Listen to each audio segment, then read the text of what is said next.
Perkenalkan, nama saya Marcelia Tiara Kristi Matandatu, NIM 220120063. Jurusan Teknik Sipil Prodi Konstruksi Bangunan Gedung kelas 1C. Pada saat ini saya akan mempresentasikan makalah dengan judul Pengukuran Besaran Satuan. Yang pertama, daftar isi berisikan kata pengantar. Bab 1 pendahuluan, isinya ada latar belakang, rumusan masalah, tujuan. Sedangkan bab 2 bagian pembahasan berisi pengertian pengukuran dan juga pengertian besaran. Bab yang ketiga kesimpulan berisi tentang kesimpulan, saran, serta yang terakhir daftar pustaka. Kata pengantar. Puji syukur penulis ucapkan atas rahmat Tuhan Yang Maha Esa dan berkat karunia-Nya sehingga makalah berjudul Pengukuran Besaran Satuan ini dapat terselesaikan dengan baik. Penulisan makalah ini bertujuan untuk memenuhi tugas fisika terapan serta berharap agar makalah ini dapat menambah ilmu dan pengetahuan bagi siapapun yang membacanya. Penulis sadari dalam pembuatan makalah ini masih terdapat banyak kesalahan yang dapat dikritik.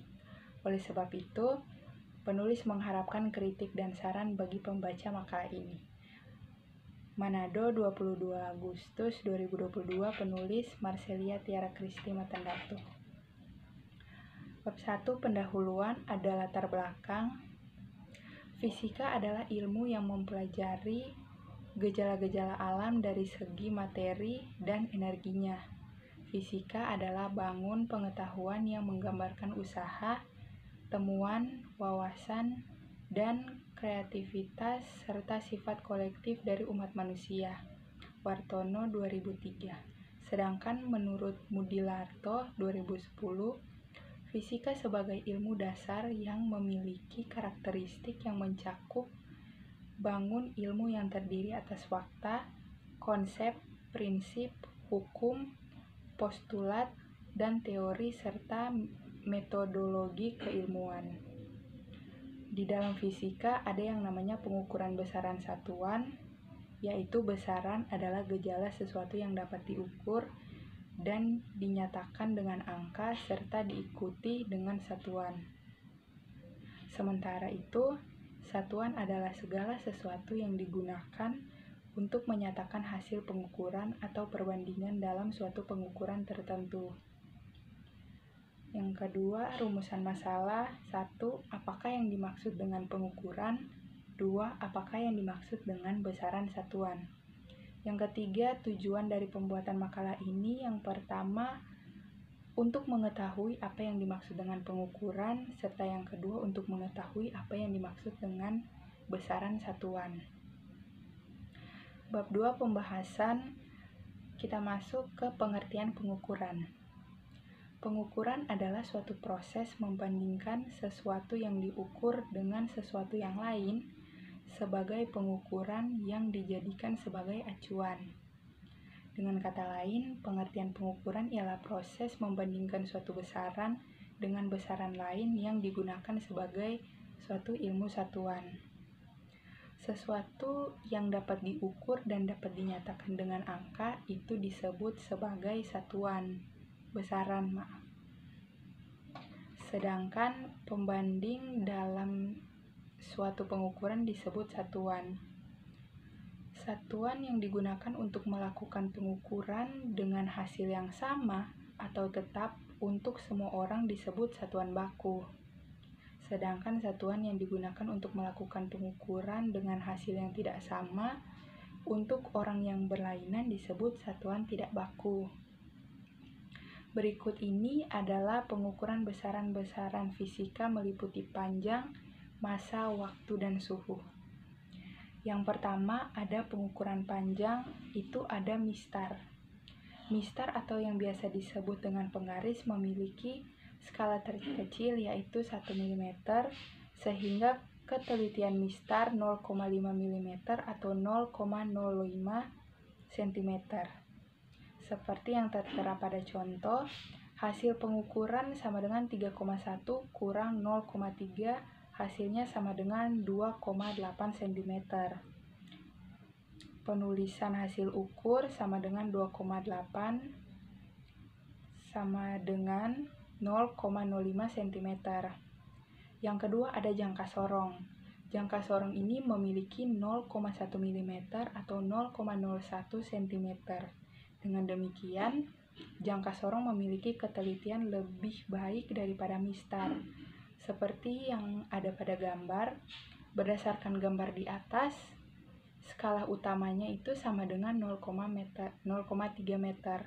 Skala noniusnya sama dengan 3 kali 0,01 sama dengan 0,03 cm. Sedangkan hasil pembacaan alat sama dengan skala utama tambah skala nonius, yaitu sama dengan 0,3 tambah 0,03 sama dengan 0,33 cm. Baru kita masuk yang ketiga, ada mikrometer sekrup. Mikrometer sekrup ini memiliki ketelitian lebih baik daripada dua alat sebelumnya, yaitu 0,01 mm. Alat ini biasanya digunakan untuk mengukur diameter kawat, ketebalan kertas, dan benda-benda kecil lainnya. Seperti yang ada pada contoh, skala utamanya itu sama dengan 3,5 mm. Skala noniusnya sama dengan 12 kali 0,01 sama dengan 0,12 mm. Hasil pembacaan alat sama dengan skala utama tambah skala nonius, sama seperti tadi. Jadi hasilnya 3,5 ditambah 0,12 sama dengan 3,62 mm. Kita masuk kepada pengukuran yang kedua, yaitu pengukuran massa. Pengukuran massa merupakan salah satu besaran pokok yang bisa diukur menggunakan timbangan atau neraca. Neraca yang biasa digunakan pada skala laboratorium adalah neraca Ohaus 3 lengan. Neraca tersebut memiliki 3 lengan dengan rincian sebagai berikut. Yang pertama, lengan belakang memiliki skala 0 sampai 500 gram. Yang kedua, lengan tengah memiliki skala 0 sampai 100 gram. Yang ketiga, lengan depan memiliki skala 0 sampai 10 gram. Seperti yang ada pada gambar ini, contohnya, hasil pengukuran massa di atas adalah 400 gram ditambah 70 gram ditambah dengan 9,4 gram. Hasilnya sama dengan 479,4 gram. Yang ketiga, kita masuk pada pengukuran arus dan tegangan listrik. Untuk alat untuk mengukur arus listrik disebut ampere meter, sedangkan untuk mengukur tegangan listrik disebut voltmeter. Adapun contoh gambar alatnya pada gambar di bawah ini. Hasil pengukuran ampere meter di atas adalah sebagai berikut. 1. Pengukuran volume benda tak beraturan, itu ada HP atau hasil pengukuran sama dengan skala jarum per skala akhir dikali batas ukur. Hasilnya sama dengan 60 per 100 kali 5, sama dengan hasilnya 3 ampere. Untuk benda yang bentuknya tidak beraturan, Kuiperian bisa menggunakan gelas ukur yang diisi oleh benda yang akan diukur volumenya. Pertambahan volume pada gelas ukur menunjukkan volume benda tersebut. Coba kita perhatikan contoh berikutnya. Nah, volume logam yang ada di gambar itu adalah V2 dikurang V1 sama dengan 100 dikurang 50, hasilnya sama dengan 50 ml. Yang kedua, kita masuk pada pengukuran waktu. Alat yang biasa digunakan untuk mengukur waktu adalah stopwatch. Seperti yang ada pada gambar itu merupakan contoh dari stopwatch. Hasil pengukuran waktu menggunakan stopwatch di atas adalah 2 menit ditambah 12 second. Nah, selanjutnya kita masuk kepada pengertian besaran. Besaran ini adalah sesuatu yang dapat diukur, dihitung, dan dinyatakan dengan angka. Besaran sendiri dibagi menjadi dua jenis, yaitu besaran pokok dan juga besaran turunan. Besaran pokok adalah besaran yang satuannya telah ditentukan terlebih dahulu dan tidak diturunkan dari besaran-besaran lain. Seperti yang ada pada gambar, kita bisa simak itu ada 7 macam besaran pokok yang bisa kita pelajari ya. Sedangkan yang kedua ada besaran turunan. Besaran turunan ini adalah besaran yang diturunkan dari besaran pokok. Artinya untuk menentukan besaran ini, kita harus menggunakan rumus-rumus tertentu untuk memuat besaran-besaran pokok.